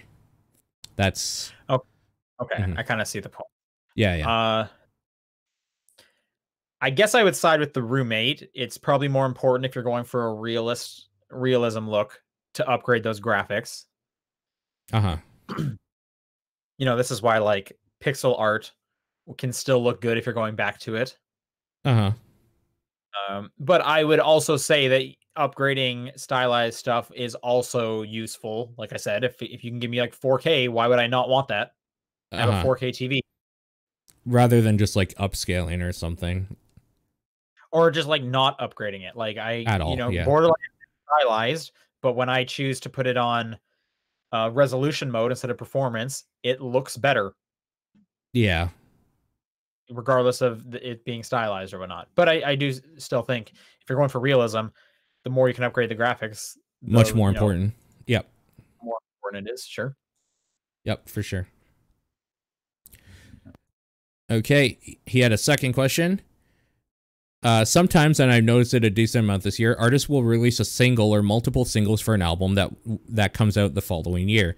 Judging each by the year they come out is reasonable in music, so why not video games?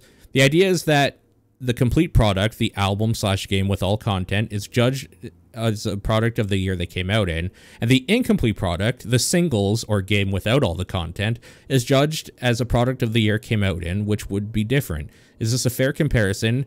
And should more outlets split awards by level of complete by the end of the year stuff? So this question, I think, becomes more and more relevant in a day and age where, obviously, like, first of all, a complete product hasn't been had in a long time, because even, like, in the PlayStation 2 era, you could get patches for certain things and games and whatnot. It was less likely, but it could happen. But nowadays, everything being digital, early access, like being a thing in different platforms, this definitely becomes a question of, do you rate a game every major iteration or like separately than the full product, or do you only do the full product or whatever, kind of like how music... Yeah, sorry, go ahead. Well, I was gonna say I think I'm gonna disagree with some of your terminology. Okay. You're saying a full or a complete game hasn't come out in a long time because of patches and stuff. That would imply that, like, 90% of games at this point are never complete, especially if it's like an ongoing game. That's like true. Warframe will never be I definitely agree. Fortnite. Yep. I don't think I would agree with that. Okay. I think, and this is obviously subjective, like part of me wants to say, like, when they have a release date, that's the game. Okay. Then there's the outlier of like, oh, this game came out broken and they fixed it a month later. Now it's complete or whatever. I just don't really like the idea of like, this game will never be complete. I mean, I don't like the idea either, but that's kind of where we are. Like, because I would say Fortnite is a complete game. Like, it's not missing something. You know what I mean? Okay, so how, in regards to his question, how should we be considering that Fortnite this year isn't actually that big? Because last year is when it hit its stride. Like, maybe it's not as good this year. I think in some ways that makes sense because the release is definitely going to be the biggest explosion, the most fans. That's when they're going to sell the most copies is when it's released, and then it'll slowly go down. And that can obviously change when they release like a new like piece of content, or if you think of like Final Fantasy 14 kind of reinventing itself, there'll be spikes. But typically the first launch is going to be your biggest moment. Sure. So like for another example is The Outer Worlds is we're probably going to talk about it at some point during, if not like in the Game of the Year talks, as an honorable mention, I'm sure. Like it's going to be talked about this year for us specifically. Should we, like, this question I think poses the idea, we know DLC's coming out for next year. Should we talk about it this year? Because it's not the full game, right? Like, I think that's kind of what he's getting at. Right. Which I think kind of goes towards my thing is like, I am at the moment saying that The Outer Worlds is complete. And again, this just comes down to like semantics, especially with like our Game of the Year stuff. Sure. There've been times in the past where I have had Mass Effect DLC on my top 10 as one of the things because sure, yeah. The Citadel DLC was awesome. I enjoyed it so much that I felt it was one of my 10 best gaming experiences of the year. Right. And again, I'm also someone that says, hey, if you want to put watching a Let's Play of X game from X streamer on your top 10, because that was a top 10 gaming moment for you, sure, I'm not going to tell you how to enjoy games. Like, I'm glad you had fun with that game in some way. Right. This is just a semantic thing at the end of the day, honestly. I mean, that'd be fun too, right? I think if we're trying to find an example that is specific or that is close enough to releasing singles, then putting it all as like the collected album out. Yeah. I think Epic Sonic games would be our kind of closest comparison. So then what do you do for like, did the first Life is Strange, did it all come out in 1 year, or was that split over the course of 2 years? 1 year.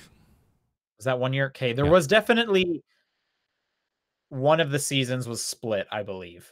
Or maybe the Before the Storm or whatever. Yeah, maybe it was like one of the Walking Dead games.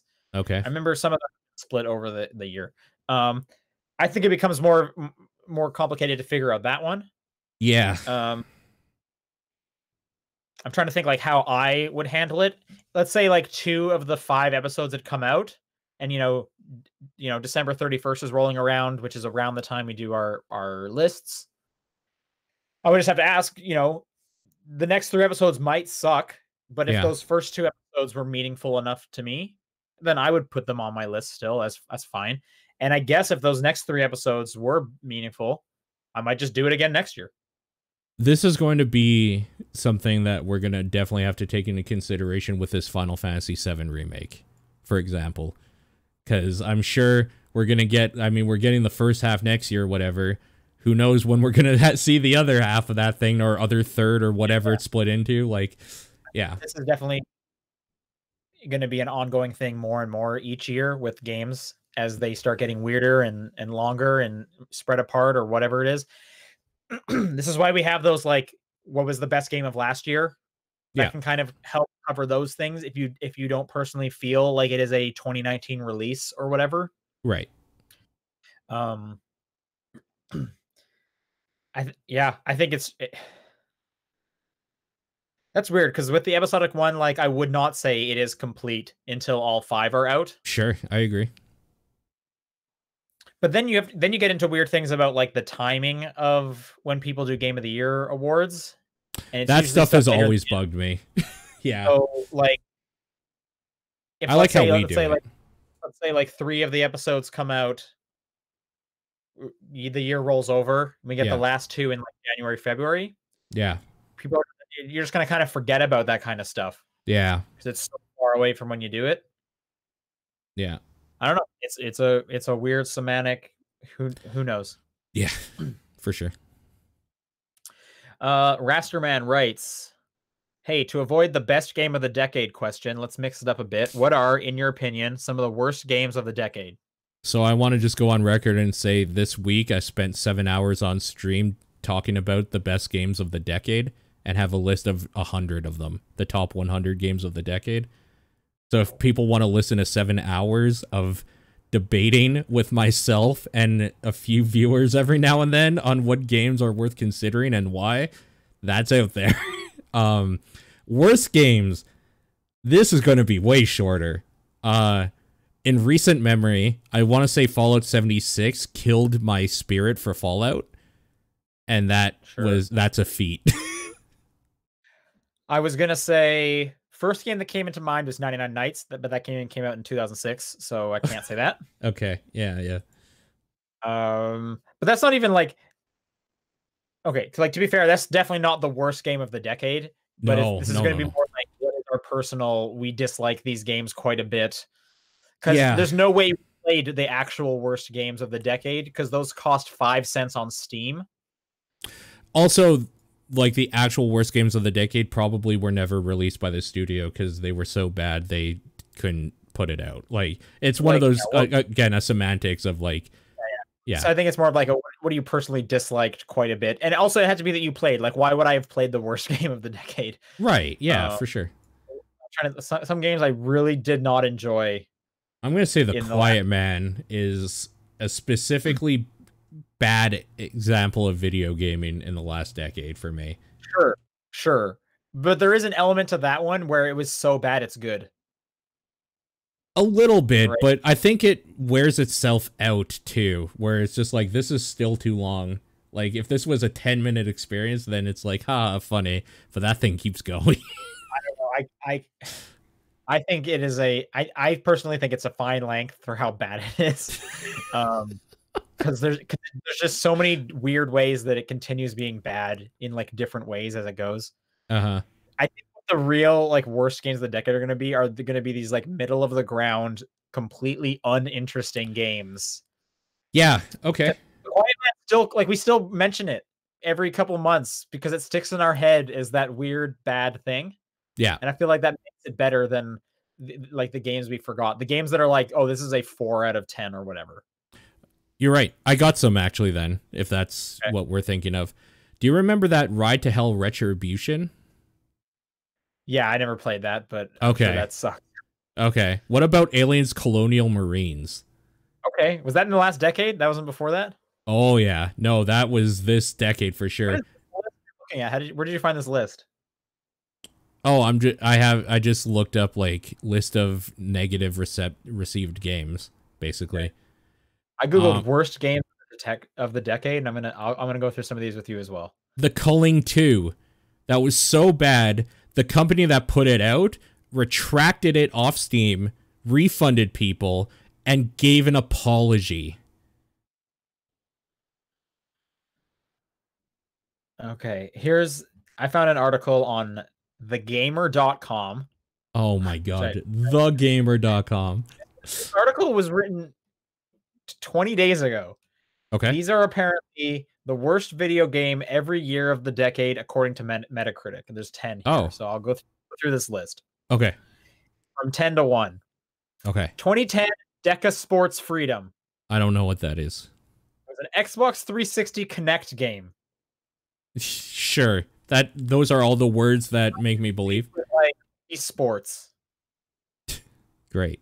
All right, number 9. Flat Out 3. I don't remember that game at all. These are like, I kind of remember that game. Okay, from 2012. Okay. Family Party, 30 Great Games, Obstacle Arcade. See, a lot of it is probably just count. Just like mini game collections. I don't know if I even count those, but yeah. Game of 2013. There you go. Yeah. Okay. 2014, Rambo the video game. Oh, those dudes recently are the ones I think that put out that Terminator game. There's a Terminator game? There's a Terminator game by those dudes, I believe. A first-person shooter. 2015, Alone in the Dark, Illumination. I don't know what this is. I remember Alone in the Dark. I don't remember Alone in the Dark Illumination. I didn't hear terrible things about that. I just heard that was boring. Like, not terrible. I'm surprised that this was the lowest scoring one. The Ghostbusters game from 2016. I for some reason remember that being fine. Okay, this next one I do remember. This is 2017. Vroom in the Night Sky. This was a Switch launch game where you played a weird, like, flying motorcycle witch. Oh, I don't remember this. Wow. 2018 was The Quiet Man. Yeah. And I've never even heard of the game that came out this year, apparently. Eternity, The Last Unicorn? Eternity, The Last Unicorn, huh? Never even heard of this. Eternity, The Last Unicorn. 6 out of 10 on Steam. Haven't heard of this either. It looks bad. Yeah, it looks pretty shitty.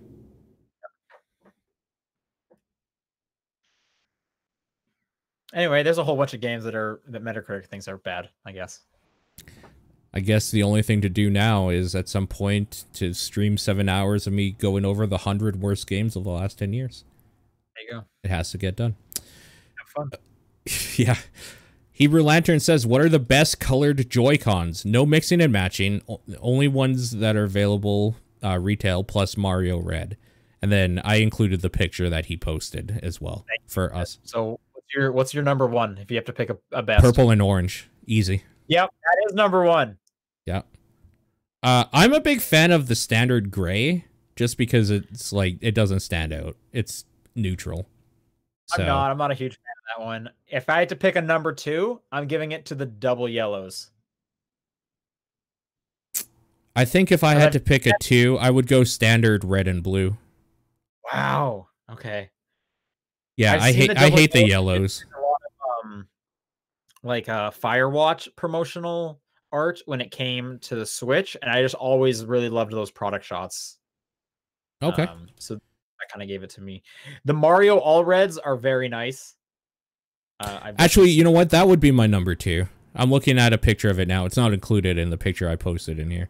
I'd probably give that number two. I like that red quite a bit. I like it more than the red that the Switch came with. Oh, totally. Way better red. Yeah. But yeah, no, the purple and orange, like my parents wanted to get me some for Christmas, and I did not need another set of Joy-Cons, but I was like, I have nothing else to ask for. Why don't you get me, like, sure, I'll get this thing that I would never buy for myself. Sure. So I believe I have a set of those coming, and I'm looking forward to putting them on Switch. Yeah, that's a great color combo.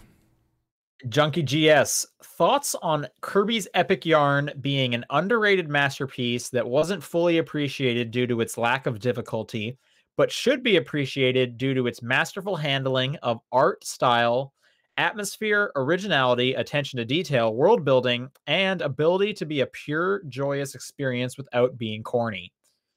I think Junkie likes Kirby's Epic Yarn. Junkie also knows that I bumped it off my 100 games of the decade, so he knows how I feel about it. Oh, really? Yeah. I like Kirby's Epic Yarn quite a bit. It is definitely too easy. Mm-hmm. But that art style was awesome. If I'm recommending, I would put that on my list of games to recommend. Okay, sure. All I'm saying is that the last 10 years had 100 games that were more important than it. But yeah, it's a fine game. I have no idea. Dedinsky says, when do you think it's valid / when do you think it's not valid to include remakes, remasters, or ports in the Game of the Year lists? My answer to this is simple. If it didn't come out in that year. Yeah, I feel like if it came out in the year, you can add it on your Game of the Year list. Mm-hmm.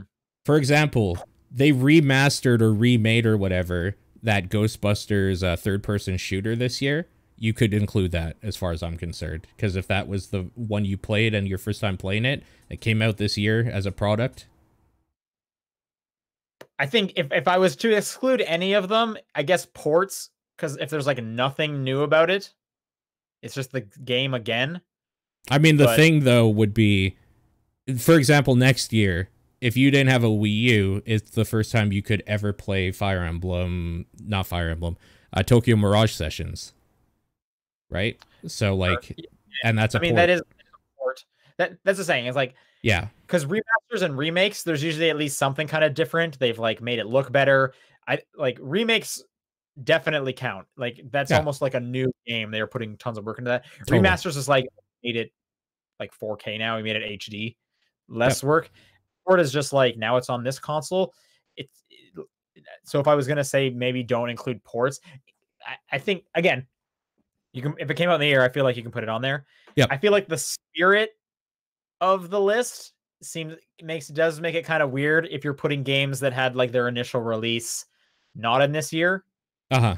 Uh, so that's why I say maybe the ports doesn't. It kind of goes against the spirit of the list. But again, this is do your own list.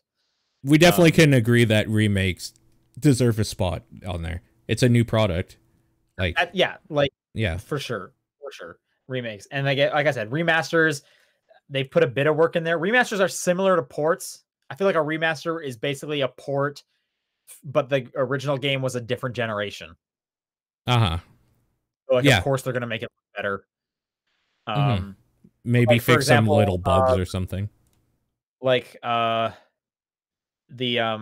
we were just talking about it, that game design game on Epic. Yeah, okay. It's coming to Switch, I'm assuming next year, right?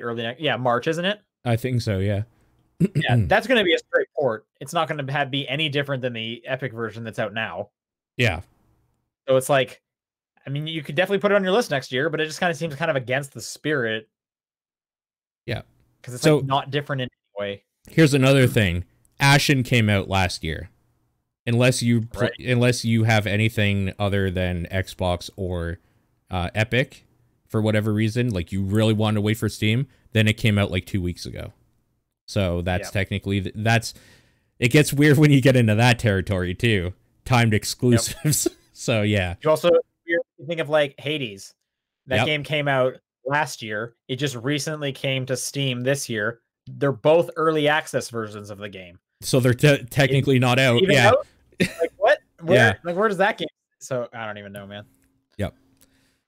Lucas writes, what things do you ask from your family and friends if you exchange with them for Christmas? Do you dare ask for video games or a specific game? Or do you go for more necessities, items for your home, other? Necessities. Honestly, the thing I want is socks. I hate buying socks for myself. Just get me like one of those packs of like 1,000 or something. Set me up for the year. See, what I don't understand about that is how do you not have socks? They get lost somehow. Like on such a frequent basis that you need 1,000 to last you the year. No, but fresh socks are always nice. Okay. I'm just never in a spot where I'm like, I'm going to throw away these socks now. Cause like, oh really? I wash my socks. They're not gross. They don't have if they have a hole in them, of course I'm throwing away the socks. Yeah. I was going to say, like if you use socks or whatever, they sometimes wear down. Like that just happens. I guess it happens like at such a slow pace with me. It's like I always have plenty of socks. My sock drawer usually has some unopened packages of socks in them. Oh wow! Because I'll get socks on like a Christmas basis, and it's like, well, I guess I'll open these when I need them. Yeah. Do I ask? I don't ask for games. If I want the game, I just get the game. Yep. I've started asking for movies, even though I know I can buy them cheaper. Like Black Friday came around and all the movies that I wanted to pick up were like stupid cheap.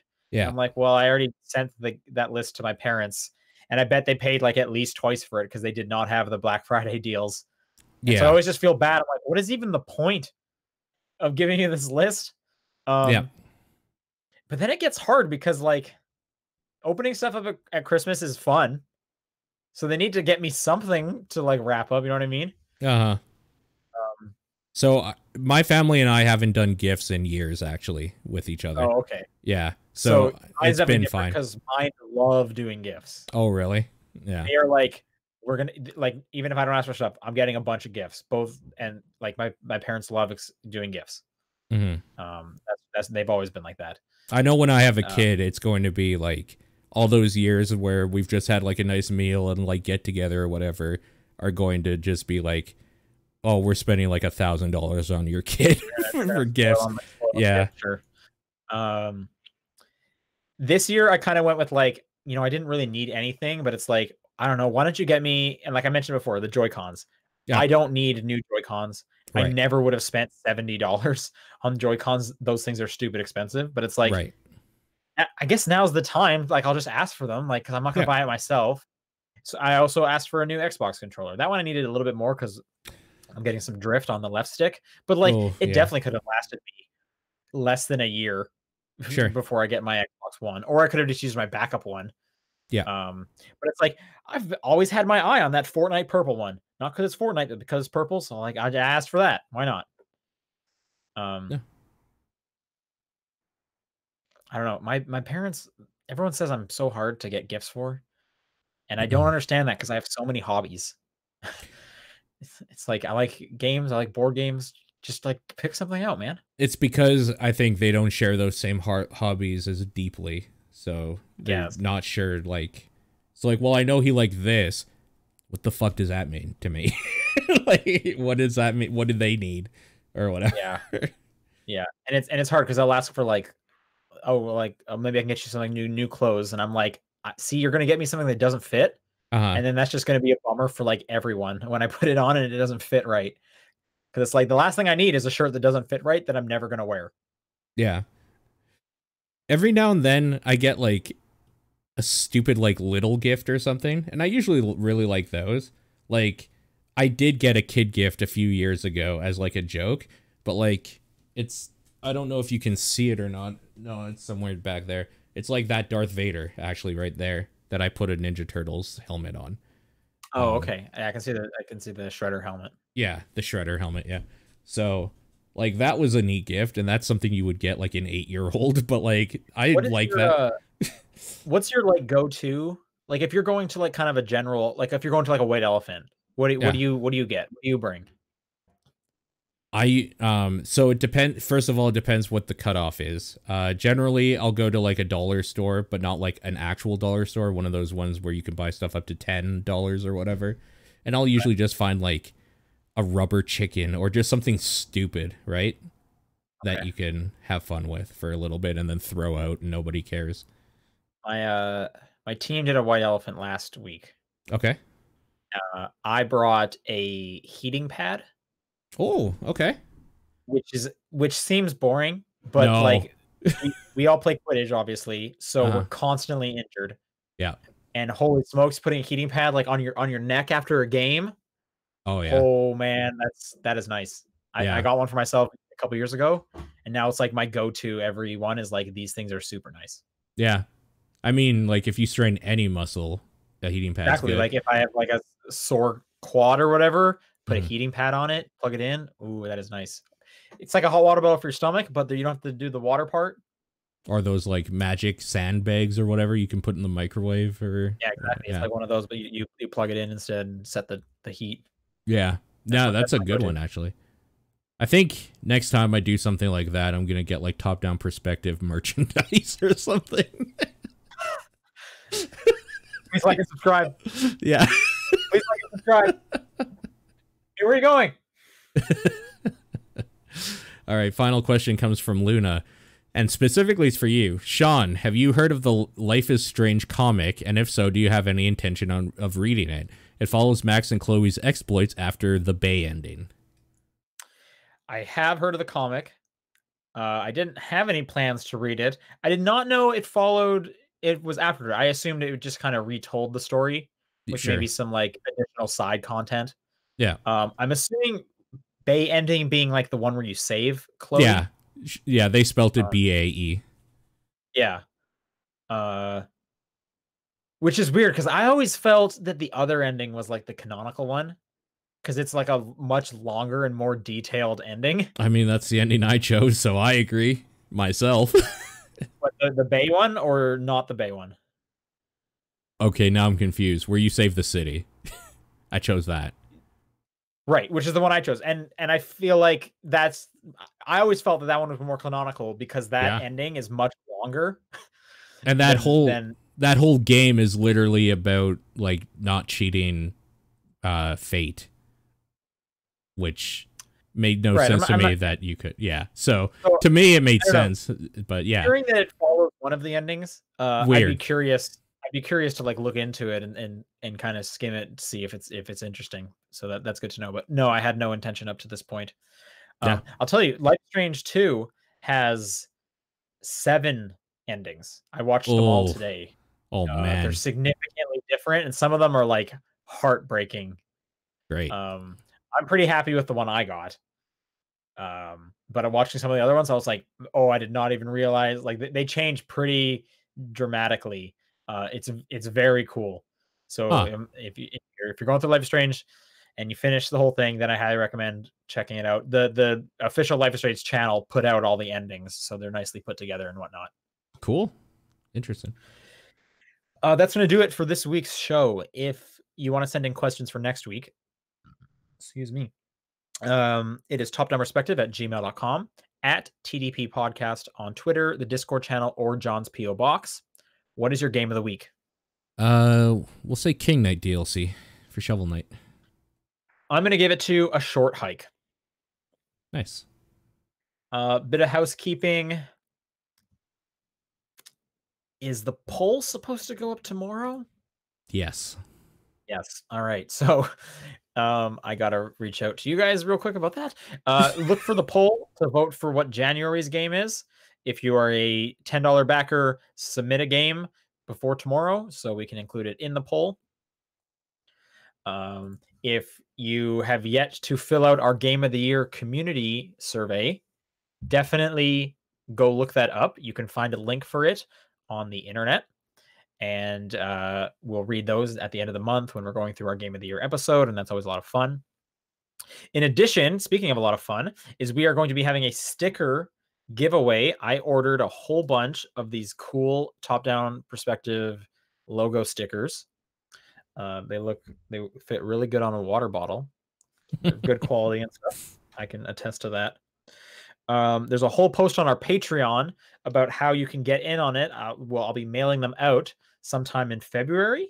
So you have January to enter to get one. You just have to back at a certain level or increase your backing to a certain level. And I will be mailing these physical stickers out to our Patreon people, which is a pretty cool little thing. Like I said, there's a post on our Patreon, so go check out that. You can find that at patreon.com/topdownperspective. That's a cool little giveaway thing that we're doing next month. Yeah. So check that out. Next time we talk, it'll be after Christmas. So have a good Christmas if you celebrate that. Otherwise, happy holiday break. Hopefully you get a break. Yeah. And we'll see you guys next week. Bye, guys.